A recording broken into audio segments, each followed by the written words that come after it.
Bismillahirrahmanirrahim. Assalamualaikum warahmatullahi wabarakatuh.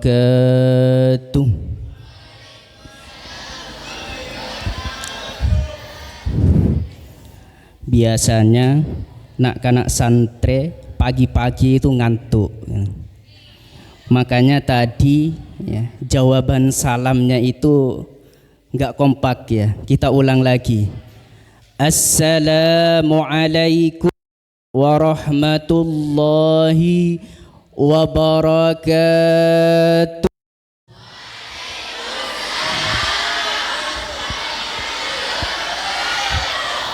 Alhamdulillah, mulai kompak ya. Alhamdulillahi rabbil alamin. Alhamdulillahilladzi manahana bil iltihaq bima'hadil ushmuni al-islami ma'a kibar ulamaihi fi hadzal ma'had al-mubarak. Wassalatu wassalamu ala sayyidil mursalin wa ala alihi wa sahbihi ajma'in. Qala Allah ta'ala fi kitabihil aziz, a'udzu billahi minasy syaithanir rajim, yarfa'illahu alladhina amanu minkum walladhina utul ilma darajat. Wa qala an-nabi sallallahu alaihi wasallam, innama bu'istu liutammima makarimal akhlak. Yang kami takzimi, yang kami hormati Pondok Pesantren Al-Ushmuni Dr. Andes Kiai Haji Abdullah Khalil M.Hum beserta jajaran para masyayikh Pondok Pesantren Al-Ushmuni. Yang kami hormati Kepala SMP Plus Miftahul Ulum yang saat ini kebetulan sedang safar. Mudah-mudahan beliau senantiasa dalam keadaan sehat walafiat, dilancarkan rizkinya, dilancarkan segala aktivitas keseharian beliau. Amin amin ya rabbal alamin. Yang kami hormati bapak-bapak dan ibu-ibu guru yang mana dulu kurang lebih pada tahun 2006 saat Al-Fakir saya pertama kali menginjakkan kaki di pondok pesantren tercinta ini.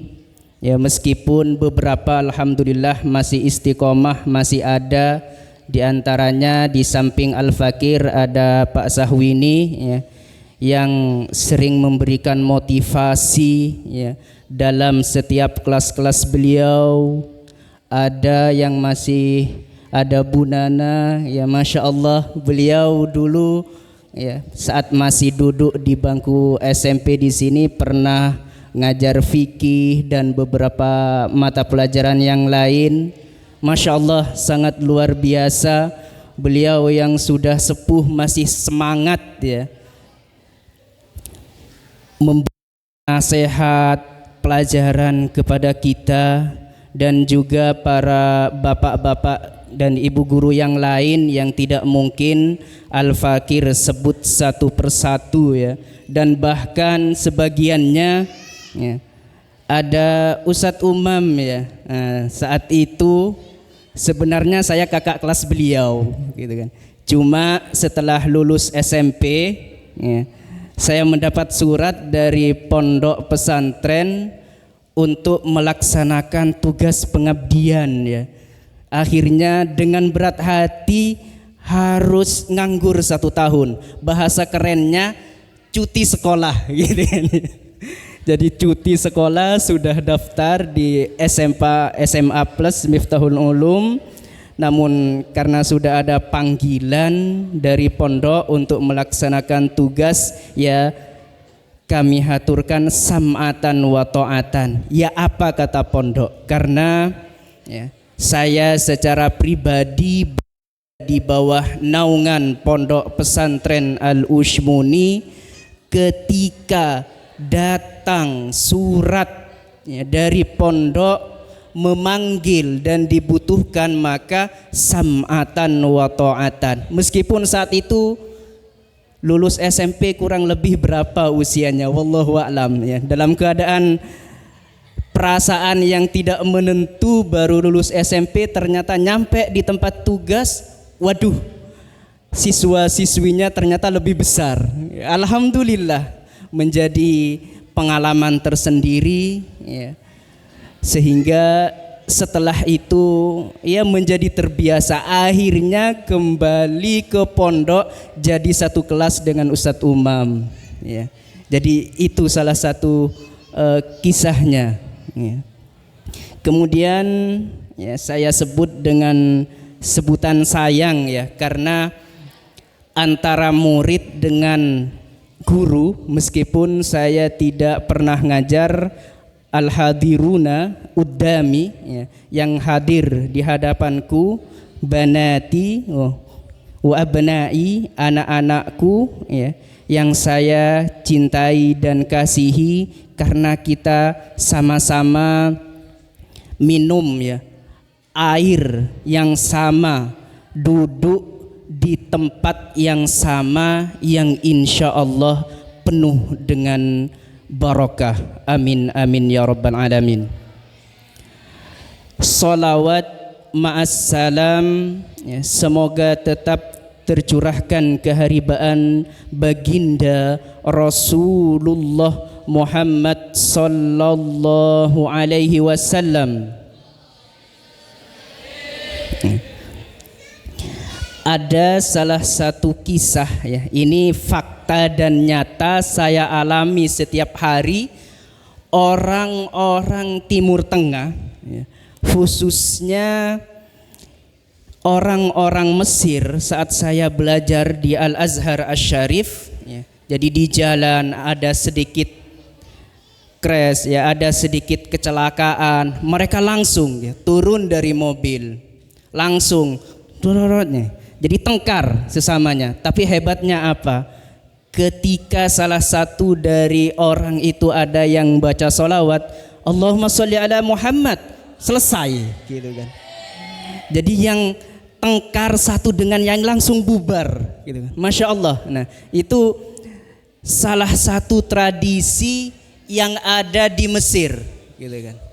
Barangkali kalau di sini disolawatin berkali-kali biasa ya. Nah tapi itulah gitu kan, masyarakat Mesir tengkar cekcok satu dengan yang lain, solawat selesai, bubar satu persatu, membubarkan diri. Nah itu salah satu keberkahan solawat. Maka tidak salah kemudian ketika Allah subhanahu wa ta'ala berfirman, innallaha wa malaikatahu yusalluna ala nabi gitu. Ketika Allah ya, dan para malaikat bersolawat ya, mengucapkan solawat dan salam kepada Nabiullah Muhammad sallallahu alaihi wasallam, maka hakikatnya apa solawat kita? Apa sebenarnya nilai dari solawat yang kita baca dibandingkan dengan salawat langsung dari Allah dan para malaikat? Masya Allah ya, luar biasa. Namun karena memang ya dalam banyak hadis Rasulullah sallallahu alaihi wasallam sendiri mengatakan aksiru ya, perbanyak salawat ya. Kenapa? Karena nanti ketika kita sudah tenang di akhirat, mudah-mudahan kita semuanya tenang ya, ya di alam kubur, di akhirat, anta ma'aman ahbab, engkau bersama orang yang engkau cintai. Maka sejak kecil hendaknya seharusnya kita mencontoh figur yang tiada tandingnya. Nah, kalau sekarang barangkali ada kemarin ya, ada Indonesia vs Cina.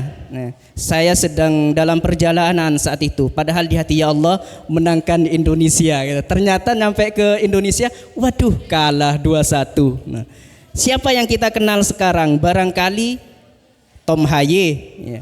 Barangkali Ragnar, atau kalau kita ke Eropa yang senang bola, yang sudah tua ada Ronaldo, sedang di Saudi sekarang. Ada Messi yang sudah lama. Kalau yang sekarang ada siapa? Yang terkenal? Hah? Nah, masalahnya sekarang kita mengenal ya satu-satu pemain sepak bola dari Manchester City, Barcelona. Tapi sayang kadang-kadang kita lupa putra-putrinya Rasulullah itu berapa, istri-istrinya Rasulullah itu berapa, siapa saja, dari mana saja. Nah, inilah yang tidak salah ya, sebagai hiburan kita nonton hal-hal seperti itu ya. Apalagi kalau sekarang banyak film-film Korea misalkan, waduh, bukan hanya di Indonesia, ternyata orang-orang Mesir kurang lebih sama. Ya, seperti itulah dinamikanya sekarang. Memang ya, maka dari itu Al-Azhar Asy-Syarif ya, setiap perayaan Maulid Nabi biasanya apa disanya tradisinya? Tradisinya biasanya dilakukan pembacaan kitab-kitab tentang Al-Madaih An-Nabawiyah. Ya, pujian-pujian terhadap Nabi Muhammad, atau kitab-kitab tentang Asy-Syama'il Al-Muhammadiyah misalkan, yang menjelaskan tentang sifat-sifat Rasulullah, misalkan karangan At-Tirmidzi. Jadi lengkap seperti apa sifat duduknya Rasulullah, seperti apa tidurnya Rasulullah, seperti apa pakaian Rasulullah, apa pakaian yang paling disenangi oleh Rasulullah, termasuk cara beliau berbicara, termasuk cara beliau ketika berjalan, ketika apakah Rasulullah itu monoton? Ternyata tidak. Beliau juga bercanda guyon dengan para sahabat. Atau kadang-kadang yang masyhur ya, dibaca oleh para masyayikh, misalkan kitab Asy-Syifa bi Ta'rifi Huquqil Mustafa, yang di kalangan pondok pesantren di Nusantara ini sangat terkenal ya, karya Qodiyat. Atau kadang-kadang misalkan baca Al-Burdah. Nah, tahu kan Burdah? Ada yang hafal bait pertama? Burdah karya Imam Al-Busiri. Jadi Imam Al-Busiri itu asalnya Maroko ya, dari barat Afrika, ujung barat Afrika yang berbatasan langsung dengan utaranya itu Spanyol dan Portugal. Kemudian beliau melakukan hijrah, kemudian tinggal di daerah Busir, salah satu tempat yang ada di Mesir, maka kemudian dinisbatkan menjadi Al-Busiri. Ya, sama seperti misalkan di sini dari Madura, Al-Maduri. Jadi kisahnya bagaimana? Beliau itu sedang membuat sebuah syair.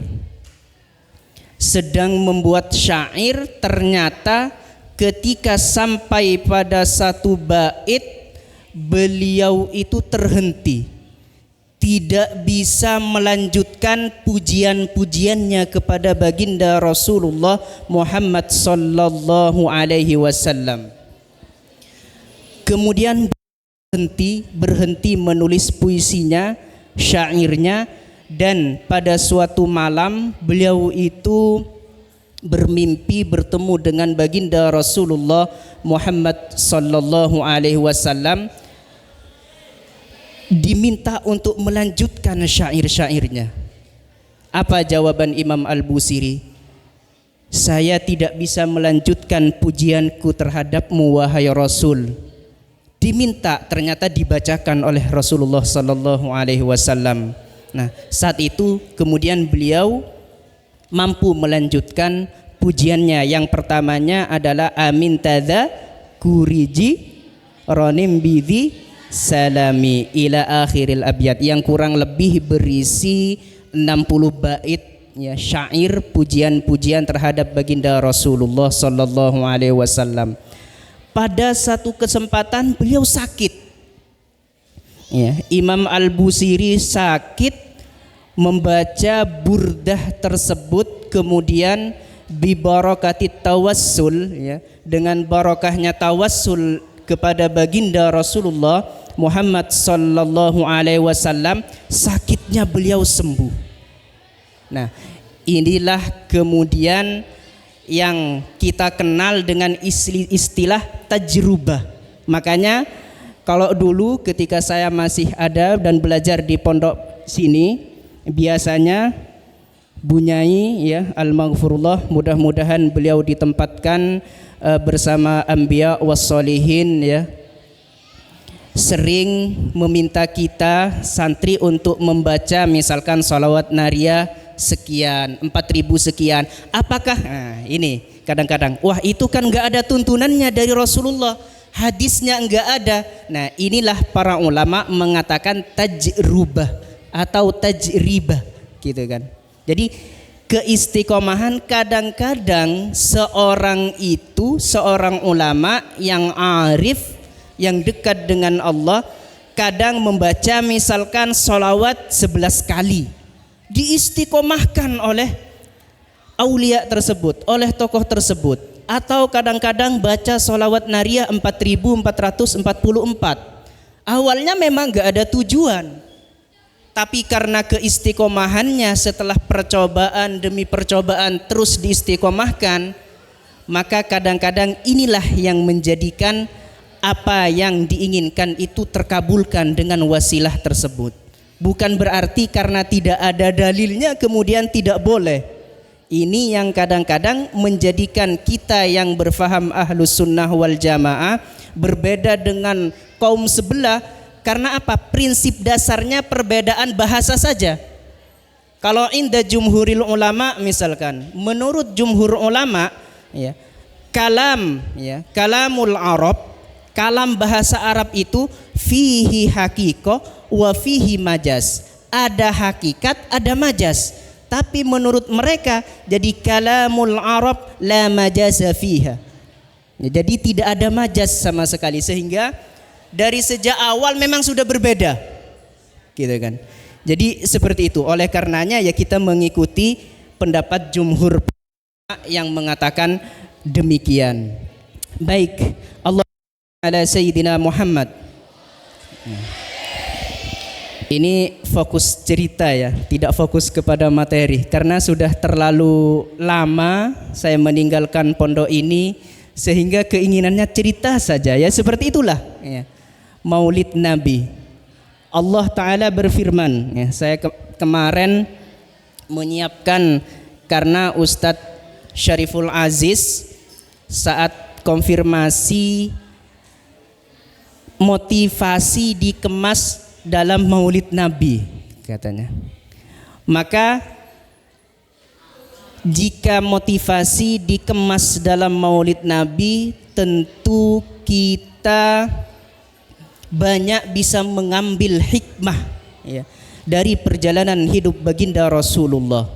Salah satunya misalkan ya sebagaimana firman Allah dalam surat Al-Ahzab ayat 21 ya, laqad kana lakum fi rasulillahi uswatun hasanah. Sangat jelas bahwa pada diri Rasulullah itu terdapat uswah hasanah.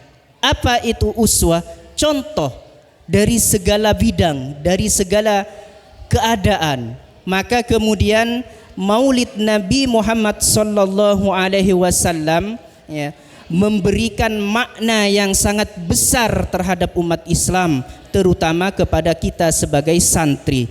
peringatan Maulid Nabi ini memang seharusnya ya, menjadi pengingat atas kabar gembira lahirnya sosok agung baginda Rasulullah Muhammad sallallahu alaihi wasallam yang sangat istimewa dan membawa pengaruh besar terhadap perubahan dunia. Bagaimana tidak kalau sekarang kita mengenal siapa ad-daulatul kubra fil alam, siapa ya, negara adidaya sekarang, maka kita mengenal pasti Amerika Serikat.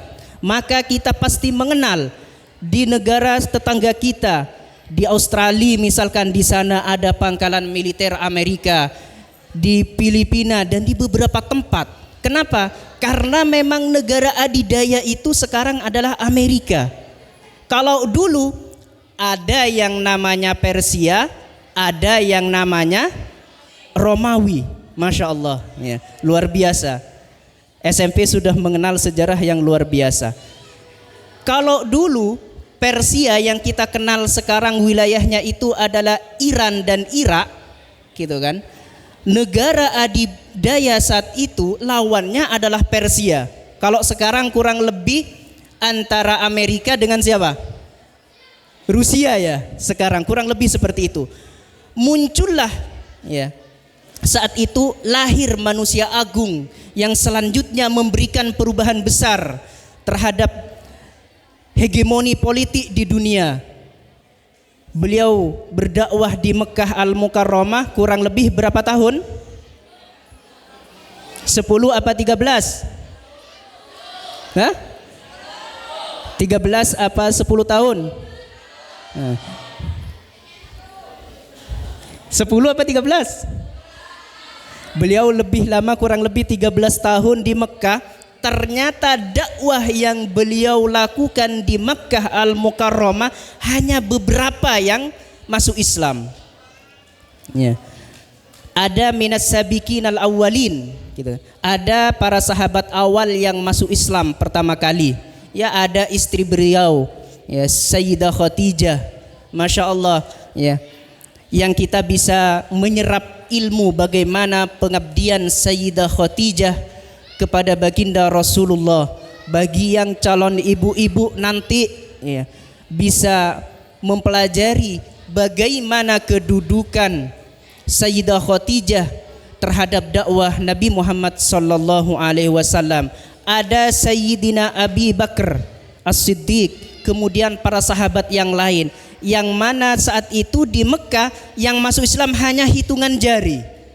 Berbeda kemudian ketika beliau diizinkan untuk hijrah, setelah sebelumnya beliau ketika datang ya, jamaah-jamaah yang melaksanakan ibadah haji saat itu mau pindah karena di Mekah sudah tidak memungkinkan. Bahkan dakwah ke Taif, dilempari batu para sahabat awal itu seperti Bilal bin Rabah yang dijemur di bawah terik sinar matahari ya, bukan seperti matahari di sini. Ya. Kalau kita jemur upacara di depan mungkin terasa panas, tapi panasnya jauh berbeda dengan panasnya Timur Tengah tanpa ada pohon, tanpa ada kipas kalau dulu ya. Kalau sekarang tadi ya, setelah saya kayak gini karena masih penyesuaian ya, agak sumuk, keringetan, ternyata datang kipas. Alhamdulillah. Kalau dulu nggak ada kipas angin. Kalau sekarang di Arab Saudi, di Yaman, di Kuwait, Bahrain yang merupakan negara-negara panasnya lebih panas dari Mesir, sudah ada AC. Dulu tidak ada. Di Mesir saja yang panasnya di bawahnya negara-negara Teluk, paling tinggi itu ketika saya di sana 45 derajat. Coba bayangkan. Kalau di sini paling panasnya berapa? 37, tapi 30 derajat di Indonesia dengan 37 derajat di Mesir jauh berbeda. Bayangkan di Timur Tengah itu ketika benar-benar panasnya, puncaknya sampai 60. Masya Allah, bagaimana kita merasakan penderitaan yang diderita oleh para sahabat saat itu. Bilal bin Rabah ketika dijemur, ditindih dengan batu besar panas, Masya Allah, luar biasa. Tapi apa yang keluar dari mulut mulia beliau? Allah, ahad, ahad, ahad. Seperti itu. Beda kalau kita, ya. Kita diancam sedikit, didiskriminasi sedikit, mungkin ya sudah selesai, gitu kan. Kita bisa kompromi, tapi tidak dengan beliau. Apa yang dialami oleh Ammar bin Yasir, ayahnya, ibunya, saudaranya dibunuh di depan matanya. Coba bayangkan kalau kita melihat ibu kita, bapak kita yang kita sayangi dibunuh oleh orang kafir di depan kita, kira-kira kita kuat atau tidak? Entah apa yang akan terjadi kepada kita. Tapi itulah as-sabiqunal awwalun, yang mempunyai keutamaan para sahabat yang awal masuk Islam. Meskipun kemudian Rasulullah hijrah ke Madinah, para sahabat yang kemudian masuk Islam akhir, tapi secara keutamaan jauh dengan para sahabat yang sejak awal membersamai Rasulullah Muhammad sallallahu alaihi wasallam. Maka tentu ya, ketika sekarang kita berada di pondok pesantren ini, kali ada di antara kita yang super ya, pintar luar biasa sampai juara tingkat Madura, juara tingkat provinsi, bahkan nasional, bahkan internasional. Itu sebuah pencapaian yang luar biasa. Tapi seberapa besar pun andil yang kita alami saat ini tidak melebihi keutamaan para santri yang sejak awal membersamai pengasuh ya, mentaksis, mengasas pondok pesantren ini. Seperti apapun saya yang masuk SMP Plus tahun 2006, meskipun misalkan di antara kita ada yang mempunyai prestasi, tapi itu tidak pernah akan melebihi keutamaan siswa-siswa yang awal pertama kali dengan guru-guru yang sudah mengasas sejak awal. Seperti itu juga para sahabat. Kemudian datang Imam Bukhari ya, Ashabus Sunan, datang para tabi'in ya, datang Imam Abu Hanifah, datang Imam Malik bin Anas, datang Imam Asy-Syafi'i, datang Imam Ahmad bin Hambal. Tapi keutamaan, kecerdasan, keluar biasaan beliau tidak akan pernah melebihi sahabat Bilal bin Rabah, tidak akan pernah melebihi sahabat Ammar bin Yasir yang mengalami penderitaan luar biasa di awal keislaman. Maka ketika Nabi Muhammad saat itu ya, setelah bolak-balik mencari nusrah, minta pertolongan ya, tidak ada yang mau menolong. Kemudian ketika ada izin dari Rasulullah untuk hijrah ke Madinah, setelah sebelumnya ada seorang sahabat yang luar biasa sebelum Nabi hijrah lumayan lama di Madinah menyampaikan syiar Islam, menyampaikan dakwah Islam. Barangkali ada yang tahu siapa nama sahabat tersebut.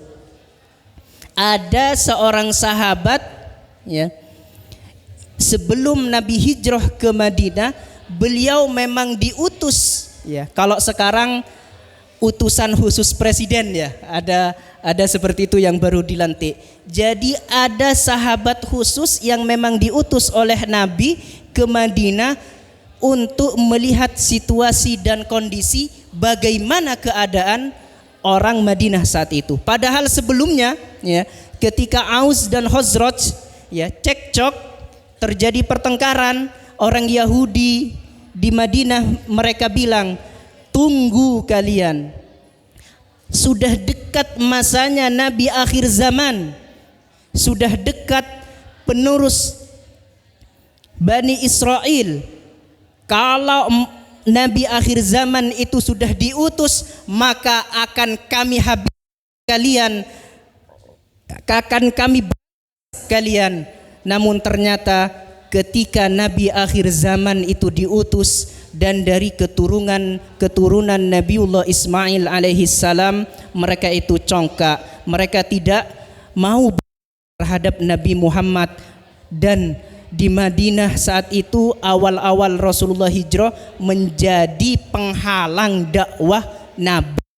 Maka kita mengenal dalam sirah nabawiyah, sirah nabawi, ada Yahudi Bani Nadir, ada Yahudi Qainuqa, yang kemudian setelah itu diusir dari Madinah Al-Munawwarah oleh baginda Rasulullah Muhammad sallallahu alaihi wasallam. Tapi apakah sepintas itu, semudah itu Rasulullah melakukan hijrah? Tidak. Ya. Ada andil satu sahabat yang diutus oleh beliau, namanya adalah siapa?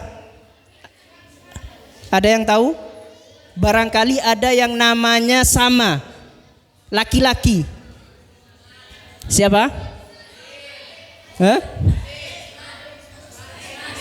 Utsman? Bukan. Umar? Bukan. Sayyidina Ali? Bukan. Ada yang banat tahu? Ada yang hafal? Siapa?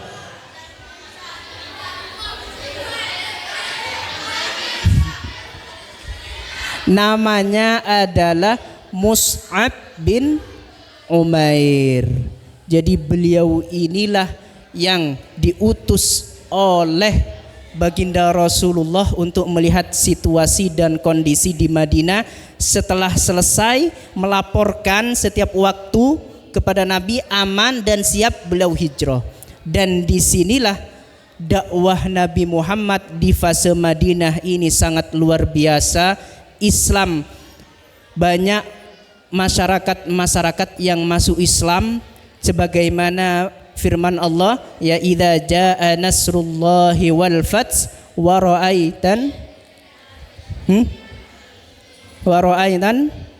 nasa yadkhuluna fi dinillahi afwaja, berbondong-bondong masuk Islam. Masya Allah. Makanya tidak salah ketika laqad kana lakum fi rasulillahi uswah, contoh bagaimana dakwah Rasulullah.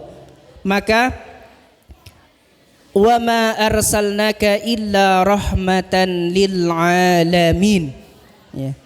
Tidaklah kami utus engkau Muhammad kecuali rahmat untuk alam. Bukan hanya rahmatan lil muslimin, bukan hanya rahmatan lil mu'minin, bukan hanya rahmat untuk orang beriman, bukan hanya rahmat bagi orang muslim, tapi rahmat bagi alam semuanya. Kita lihat masyarakat Madinah saat itu bukan hanya muslim saja, bukan hanya orang-orang yang beriman kepada Allah, tapi di situ ada orang yang Yahudi yang masih pada agamanya. Masih ada orang-orang Nasrani yang masih ada, ya, dengan keyakinannya. Sebagaimana sekarang di Mesir gitu kan. Bagaimana Al-Azhar Asy-Syarif, ya, dengan gereja itu masih sangat berdampingan, hidup rukun, karena memang seperti itu Islam, rahmatan lil alamin. Apa kata Abu Bakar bin Thahir? Beliau mengatakan ketika memaknai rahmatan lil alamin, zayyanallahu ta'ala Muhammadan bizinatir rahmah fakana kaunuhu ay wujuduhu rahmatan. Maka keberadaan Nabi Muhammad itu memang Allah Subhanahu wa taala zayyana, Allah menghiasi beliau Nabi Muhammad dengan hiasan rahmat. Maka keberadaan Nabi Muhammad itu adalah sebagai rahmat. Wa jami'u syama'ilihi wa sifatihi rahmah anil khalqi. Sifat-sifat beliau, akhlak-akhlak beliau itu adalah rahmat bagi kita, sebagai uswah, sebagai contoh dalam semua aspek kehidupan. Maka kemudian uswah Rasulullah itu, ya, yang bisa kita teladani dalam hal. Kepemimpinan beliau itu sangat tinggi. Misalkan kita sebagai anak-anak, kita bisa mencontoh bagaimana Rasulullah sejak kecil, bagaimana beliau sudah dijuluki Al-Amin, dapat dipercaya. Bagaimana kita mengetahui bagaimana saat peletakan Hajar Aswad ketika dilakukan renovasi, beliau memberikan jalan keluar yang sangat luar biasa. Misalkan dalam rumah tangga, Nabi Muhammad menjadi teladan para suami, ya.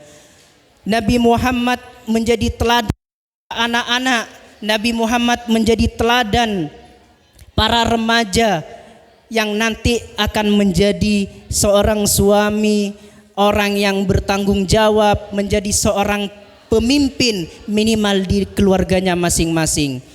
Misalkan contoh Nabi juga dalam masyarakat, ya. Beliau merupakan sosok yang spektakuler, ya, di mana beliau mampu mengubah Arab yang saat itu jahiliyah menjadi masyarakat yang teladan dan utama, sehingga dengan keberadaan Nabi Muhammad itu, ya, masyarakat yang jahiliyah, masyarakat yang kemudian dengan sedikit masalah mereka cekcok, ya, berantem, tengkar satu dan yang lain, dengan hadirnya Rasulullah bahkan Aus dan Khazraj yang selalu ada cekcok kemudian damai di bawah kendali baginda Rasulullah Muhammad sallallahu alaihi wasallam. Dalam bidang negara misalkan, beliau menjadi sosok pemimpin, ya, yang memiliki hubungan luar negeri yang sangat luas. Barangkali, ya, kita di pendidikan agama Islam atau sejarah peradaban Islam kita diajarkan bagaimana Nabi Muhammad itu ketika mengirim delegasi-delegasi, utusan-utusan yang dikirim, dan alhamdulillah hasilnya luar biasa. Dengan dakwah yang dilakukan Nabi, semangat yang dilakukan oleh Nabi, yang hanya awalnya lingkup Madinah saja meluas, mampu menaklukkan Mekah Al-Mukarramah. Bahkan saat itu tahu Syam, ya? Di mana Syam? Syam itu utaranya Arab, ya. Jadi kalau sekarang istilah Syam yang kita kenal di sejarah, di sirah Nabawi itu sekarang kurang lebih sudah menjadi 5 negara. Yang pertama Suriah, Libanon, ya, dan beberapa negara yang lain, ya, termasuk Palestina di antaranya, gitu kan. Bahkan setelah menaklukkan Arab, menyatukan Arab, beliau mampu, ya, menaklukkan Syam yang saat itu ada di bawah kekuasaan siapa? Persia atau Romawi? Romawi. Siapa yang tidak tahu Romawi? Masya Allah. Tapi dengan Islam mampu menaklukkan Syam seutuhnya, ya. Dengan Islam mampu mengislamkan bagian utara Afrika. Dengan Islam dakwah yang dilakukan Rasulullah mampu bahkan menaklukkan Persia yang salah satu negara adidaya saat itu, mampu menaklukkan Yaman, mampu menaklukkan Mesir, bahkan mampu masuk ke Eropa, ya. Kita tahu pada masa Bani Umayyah dakwah Islam masuk ke Andalus. Ada yang tahu Andalus? Nah, Andalus itu kalau sekarang adalah istilah dari Spanyol dan Portugal. Dulu itu adalah wilayah kita, wilayah umat Islam, penuh dengan peradaban Islam. Banyak lahir para ulama, terutama di bidang gramatika Arab. Misalkan pertama kita mengenal Madrasah Basrah di Irak, kemudian lahir Madrasah Kufah di Irak juga, kemudian lahir Madrasah Baghdad di Irak juga, kemudian lahir Madrasah Andalusia, lahir para mufassirin dari sana, lahir para nahwiyin dari sana, lahir ulama seperti Ibnu Atiyah, ya, dengan tafsirnya yang sangat luar biasa, lahir ulama nahu sekaligus tafsir seperti Abu Hayyan Al-Andalusi, ya. Beliau yang salah satu karyanya mengkritik Nazam Alfiyah Ibnu Malik, ya. Kalau kalian ada sebagian yang sudah kelas 5 ibtida, pasti belajar Nazam Alfiyah Ibnu Malik, betul? Ada yang sudah kelas 5 atau kelas 6? Sudah belajar Alfiyah? Nah, kalau misalkan syarah Ibnu Aqil hanya menjelaskan bait-bait syair karya Ibnu Malik, putranya beliau Muhammad bin Malik ya hanya menjelaskan ya syair-syair Nazm Ibnu Malik, tapi Abu Hayyan Al-Andalusi beliau mengkritik kata yang dipilih oleh Ibnu Malik. Lahir para ulama yang luar biasa dari Andalus. Setelah kemudian kurang lebih 600 tahun ya, saat itu mulai terpecah belah, akhirnya terakhir 1500-an kalau tidak keliru, secara keseluruhan umat Islam diberi pilihan di sana di antara dua opsi. Apa? Opsi yang pertama masuk Kristen, atau opsi yang kedua keluar dari Andalus. Nah, jadi itu berangkat dari dakwah yang dilakukan oleh Nabi Muhammad sallallahu alaihi wasallam dengan para sahabat as-sabiqunal awwalun. Ya, oleh karenanya ya kita sebagai santri meneladani apa yang sudah dicontohkan oleh baginda Rasulullah Muhammad sallallahu alaihi wasallam. Salah satunya apa? Rajin, tekun dalam belajar, fokus dalam belajar ya. Terutama tadi sudah disingkat ya disampaikan oleh beliau Al-Mukarram Pak Sahwini bahwa Rasulullah itu diutus innama bu'istu liutammima makarimal akhlak. Ini yang sangat penting. Rasul diutus untuk menyempurnakan akhlak, untuk menyempurnakan adab. Maka Ibnu Jamaah ya dalam kitabnya Tadhkiratus Sami ya yang menjadi referensi utama ya pendiri muassis Nahdlatul Ulama, dalam kitabnya yang kurang lebih sama, di situ ada adabul muallimin, adab bagaimana seorang guru terhadap muridnya, memperlakukan muridnya. Kemudian di situ juga Ibnu Jamaah Al-Kinani Al-Bisri menjelaskan bagaimana harusnya kita sebagai seorang santri, bagaimana kita sebagai seorang pelajar, bagaimana kita seorang siswa, dengan sangat rinci. Adabun ma'anapsihi, adab terhadap dirinya sendiri ya. Saking pentingnya adab, sangat detail, luar biasa. Mudah-mudahan nanti kita bisa mengkaji kitab tersebut ya, karena sangat penting bagi kita sebagai seorang siswa atau pelajar atau santri.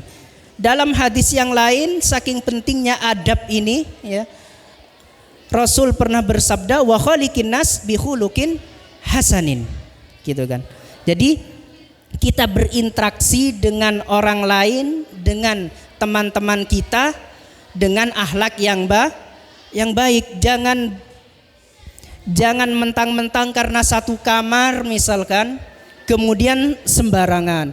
Jangan mentang-mentang karena adik misalkan, tidak boleh kita sembarangan. Maka kemudian para ulama merinci bagaimana akhlaknya kita kepada orang yang lebih muda dan bagaimana adabnya kita kepada orang yang lebih tua, terutama kepada guru-guru kita. Ketika pada suatu kesempatan Siti Aisyah ditanya, ya su'ilat sayyidatuna Aisyah an khuluqi Rasulillah sallallahu alaihi wasallam. Bagaimana akhlak Rasulullah? Bagaimana jawaban beliau? Kana khuluquhul Quran. Akhlak Rasulullah, adabnya Rasulullah itu adalah Al-Quran. Maka yang kita baca semuanya di dalam Al-Quran itu adalah akhlak Rasulullah. Yang kita ambil di dalam Al-Quran itu adalah akhlak yang dimiliki oleh Rasulullah.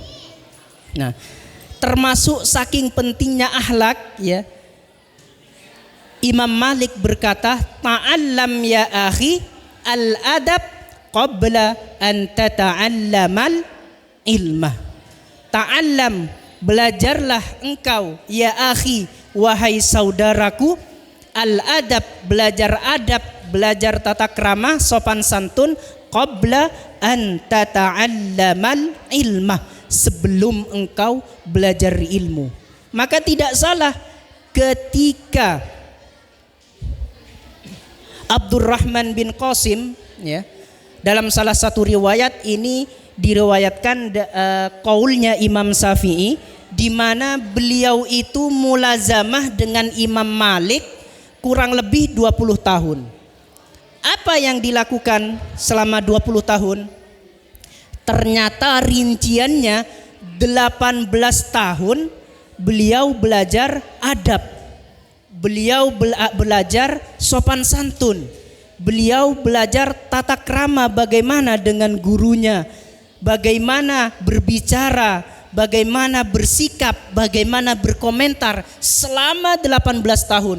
Hanya 2 tahun beliau belajar tentang ilmu. Ini saking pentingnya al-adab qabla al-ilmi. Adab itu sebelum ilmu. Masya Allah. Kemudian juga Yusuf bin Al-Husain berkata, kenapa kok sampai begitu para ulama dari dulu meluangkan waktunya itu lebih banyak untuk adab daripada ilmu? Nah, maka Imam Yusuf bin Al-Husain berkata, dengan belajar adab, gitu kan, kita akan lebih mudah memahami ilmu. Maka ini sebagai koreksi bagi saya secara pribadi, bagi kita secara umum. Misalkan ada di antara kita sulit untuk memahami matematika misalkan, sulit untuk memahami kimia misalkan, sulit untuk memahami fisika misalkan. Barangkali ada salah satu adab kita kepada guru kita, ada salah satu cara berbicara kita kepada orang tua kita yang kurang berkenan, membuat kedua orang tua kita misalkan kurang berkenan, membuat guru kita kurang berkenan misalkan, sehingga kita merasa sulit untuk menerima pelajaran. Karena kenapa? Para ulama dari barat sampai ke timur, para intelektual muslim itu tidak hanya membatasi belajar hanya pada ranah agama saja. Kita mengenal para ilmu di bidang sains, teknologi, termasuk yang menginisiasi adanya pesawat terbang, itu diawali dengan ilmuwan-ilmuwan muslim di barat. Tadi yang sepintas saya sampaikan bahwa Islam sudah masuk ke Eropa jauh sebelum munculnya para filsuf-filsuf barat. Maka seyogyanya, sepantasnya kita sekarang ini mengambil contoh dari para ilmuwan muslim. Meskipun sekali-kali kadang-kadang kita mengambil hikmah, karena Islam tidak membatasi hanya dari Islam saja. Barangkali ada hikmah-hikmah dari non-Islam yang sesuai dengan ajaran Islam. Kita sama sekali tidak pernah menolak hal itu. Yang penting kita ingat bahwa Islam rahmatan lil alamin. Nomor 1 yang harus kita utamakan adalah al-adab qoblal ilmi. Adab sebelum ilmu. Dan ini senada sebagaimana yang kita kenal dalam kitab-kitab yang kita pelajari di pondok kita ini.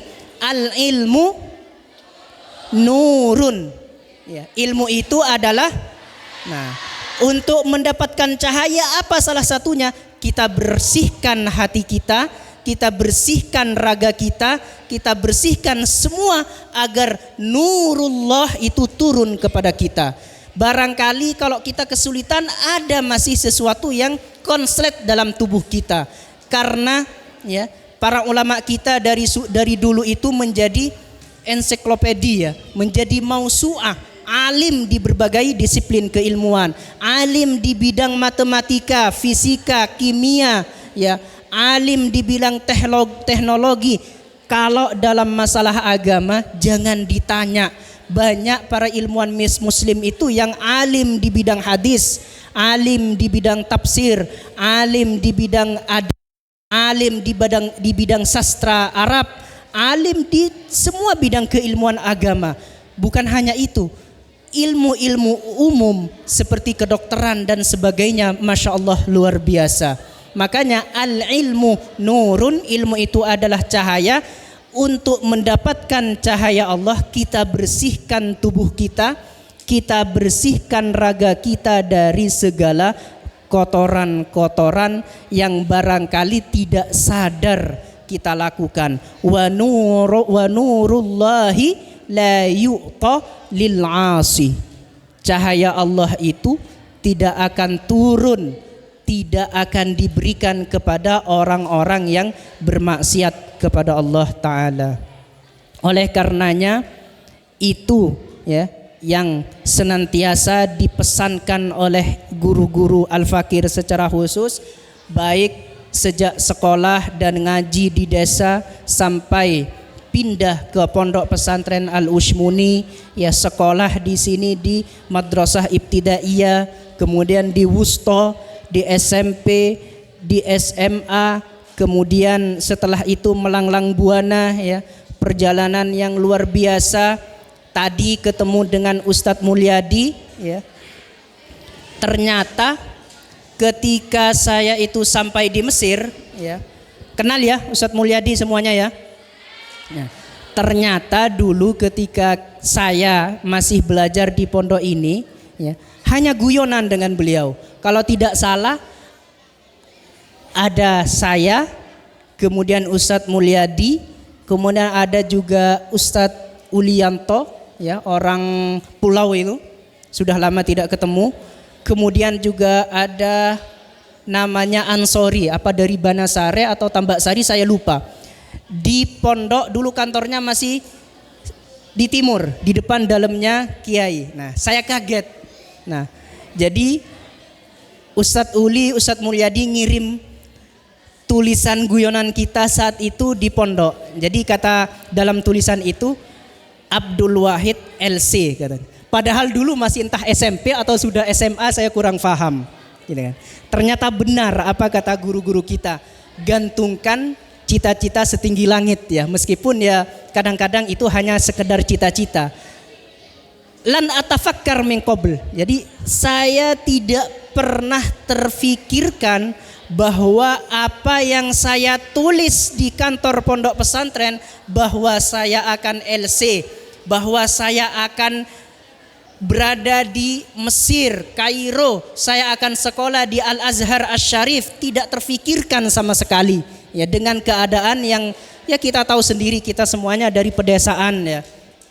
Namun ternyata setelah kurang lebih berapa bertahun-tahun saya sampai di sana, saya kaget gitu kan. Waduh, ternyata tulisan yang hanya sekedar guyonan itu menjadi kenyataan. Ternyata cita-cita yang hanya kita tuliskan di sebuah kertas itu menjadi kenyataan. Maka mumpung sekarang masih sangat kecil ya, kalian yang ada di depan saya ini, tuliskan sebanyak mungkin. Saya akan ke Kairo Mesir, saya akan ke Ummul Qura di Saudi Arabia, saya akan ke Al-Ahqaf di Yaman, saya akan ke Maroko misalkan, saya akan ke Tunis misalkan, saya akan ke Sudan misalkan, saya akan ke Suriah, atau bahkan saya suatu saat nanti harus sekolah di Eropa atau di Amerika. Antum kalian harus menuliskan itu ya. Karena apa? Saya secara pribadi hanya menuliskan secara tidak sengaja, ternyata menjadi kenyataan setelah bertahun-tahun. Masya Allah, ternyata tulisan sederhana menjadi sesuatu yang sangat luar biasa. Bahkan ya, saat itu saya dan Ustadz Mulyadi dan yang lainnya tertulis di situ tahun 2024 kita semua akan bertemu di Mekah Al-Mukarramah dalam rangka apa? Muktamar ulama Muslim seluruh dunia, kata kita, tulisan-tulisan kita di kertas tersebut. Ternyata apa? Mungkin ya, saya tidak hadir dalam muktamar ulama sedunia, tapi hampir dalam waktu yang bersamaan juga, bahkan sebelumnya kalau kita menuliskan 2024, pada 2023 kemarin ya, tepatnya bulan Oktober ya, September sampai Oktober, saya menyempatkan datang ke Masjidil Haram, sempat ziarah ke Masjid Nabi sallallahu alaihi wasallam, ziarah kepada baginda Rasulullah Muhammad sallallahu alaihi wasallam. Hanya berangkat dari apa? Hanya berangkat dari guyonan, hanya berangkat dari candaan yang ternyata menjadi kenyataan. Maka dari sekarang tulis di salah satu buku kalian, saya ingin kemana, apa programnya setelah ini, mau kuliah di mana, mau sekolah di mana, mau mempunyai cita-cita seperti apa, tuliskan, karena barangkali tulisan yang seperti itu akan diijabah oleh Allah Subhanahu wa taala dan menjadi suatu kenyataan. Dan beliau ini yang sering menyemangati saya, Pak Sahwin ini, dari sejak kelas 1, kelas 2 sampai kelas 3 SMP, Masya Allah, beliau selalu memberikan semangat yang luar biasa, memberikan motivasi yang luar biasa dengan para guru-guru yang lain, Masya Allah. Dan kalau bukan karena barokah dari guru-guru kita, kalau bukan karena berkah dari sam'atan wa ta'atan terhadap guru-guru kita, maka saya secara pribadi mustahil untuk bisa belajar di Al-Azhar Asy-Syarif. Ya, kita tahu sendiri, tinggal dihitung nominalnya saja, pendaftaran berapa, gitu kan. Mustahil, ya, hal mustahil katanya dalam bahasa Arabnya. Tapi tidak ada yang mustahil menurut Allah Subhanahu wa taala. Yang penting apa? At-taqarrub ilallah, dekatkan diri kita kepada Allah, perbanyak baca salawat kepada Nabi Muhammad sallallahu alaihi wasallam. Ya. Insyaallah itu saja ya, barangkali mohon maaf terlalu panjang. Al-aslu tadi ada beberapa foto, video, karena saya mengiranya ini semacam seperti halakoh yang kita ngalir saja, ya, ada foto-foto bagaimana saat saya di Pondok Pesantren Al-Utsmuni, sekolah di sini. Ala kulli hal, mudah-mudahan nanti suatu saat kita dipertemukan kembali oleh Allah Ta'ala. Ya, insyaallah ini saja yang bisa saya sampaikan. Ya, kurang lebihnya mohon maaf. Ihdinas siratal mustaqim wal afu minkum. Assalamu alaikum warahmatullahi wabarakatuh.